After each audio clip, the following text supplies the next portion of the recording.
النهارده مش جاي احكي لكم اي قصه عاديه، النهارده جاي اخدكم في رحله زمنيه. زمان ما كانش فيه ضغطه الزرار يجيب لك اللي انت عاوزه، زمان كان فيه المخاطره الحقيقيه والخطر المجهول، هم دول كانوا وقود الحياه. بطل قصتنا النهارده هو حلمه زي حلم اي حد عايش دلوقتي، وهي الثروه. بس حلمه ده وداه الرحله ما كانش يتوقعها خالص. جهزوا نفسكم للحكايه دي.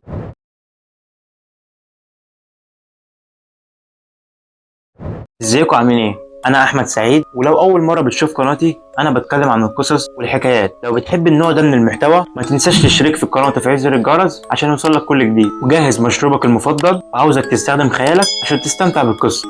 بطل قصتنا النهارده اسمه فيكتور. فيكتور ده كان راجل انجليزي من صميم لندن القديمه، لندن اللي كانت مليانه ضباب بيخبي اسرار وحكايات. فيكتور دايما كان من صغره ما كانش بيحب الشغلانات والحاجات اللي بتجيب له فلوس قليله. لا يا معلم، دماغه كانت بتجيبه وتوديه في حاجه واحده بس، الثروه اللي تغير حياته تماما، الثروه اللي تخليه يعيش ملك ويعمل اللي هو عاوزه ومن غير ما يسأل حد، حتى لو كانت الثروه دي هتيجي على حساب القانون او على حساب اي حاجه تانية. لندن كانت مليانه فرص للصوص والمغامرين، بس فيكتور كان عايز اللقطه الكبيره، الضربة اللي تخليه يوصل للثروة بسرعة.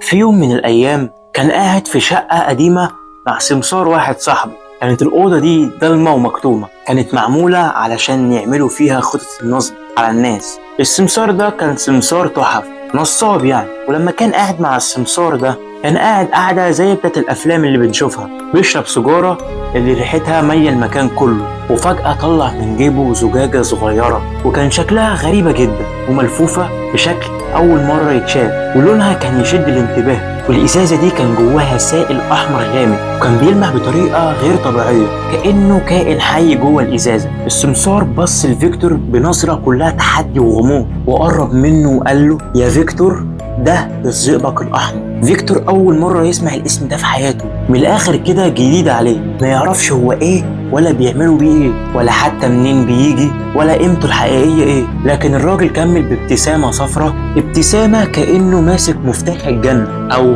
مفتاح الجحيم، وقال لفيكتور مرة تانية: يا فيكتور، في ناس مستعدين يدفعوا ملايين الدولارات. فيكتور رد عليه وقال له: ملايين؟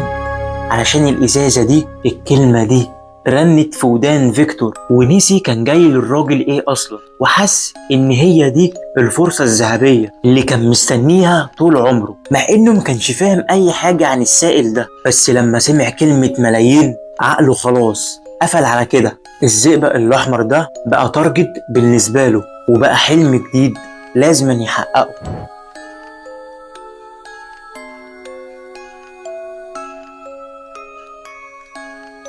من اللحظة دي ما بقاش يفكر في أي حاجة غير الزئبق الأحمر. السمسار كان عارف تفاصيل بسيطة جدا، إنه مصدر الزئبق الأحمر الأساسي في أماكن نائية في جنوب أفريقيا. ومن هنا بدأت رحلة فيكتور. فيكتور جهز شنطته بكل جنود وباع كل حاجة يقدر يبيعها، من شقته القديمة للساعات اللي كان بيسرقها عشان يجمع فلوس للرحلة دي. كان عارف إن المغامرة دي مغامرة العمر، لا إما يرجع ملياردير لا إما ما يرجعش. وركب أول سفينة رايحة للجنوب وسافر أيام وأيام في البحر المفتوح، والبحر كان واسع ومرعب، لكن حلم الثروة كان أكبر من أي خوف. فيكتور كان بيقضي ليالي كتيرة جدا على سطح السفينة وبيبص للنجوم وبيفكر دايما في الكنز اللي مستنيه.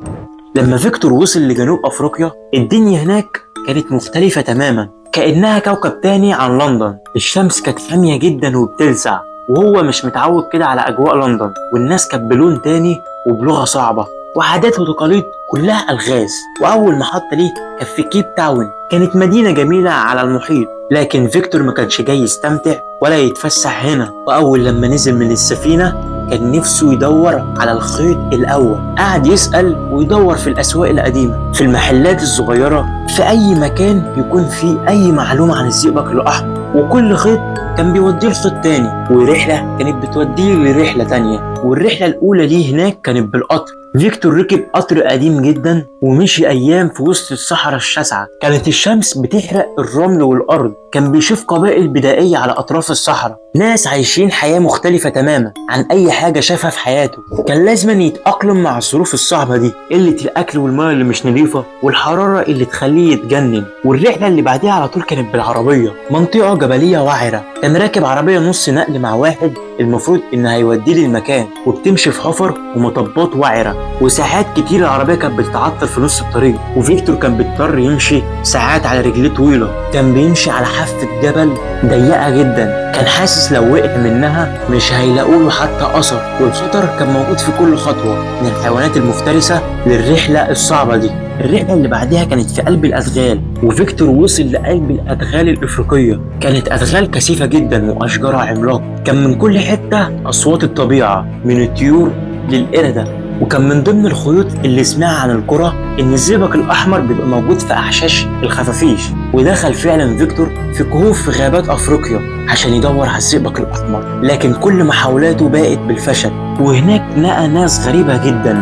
والناس دي كانت بتدعي إنها بتحمي كنوز غالية جدا ومعاها الزئبق الأحمر. الناس دي كانت عايشة في قرى بدائية جدا، ولبسهم كان أغرب من لبس الناس بتوع أفريقيا، ناس عينها بتلمع لدرجة إنها تخوف. بعد شهور كبيرة جدا من التدوير عن الزئبق الأحمر والدوران والبحث واليأس اللي كان بيجي في أوقات كتيرة جدا، بس كل مشاعره اتغيرت لما راح القرية دي، قرية محدش يعرف عنها أي حاجة، وزي ما قلت من شوية عينيهم كانت بتلمع ولا أكنهم عارفين أسرار الكون.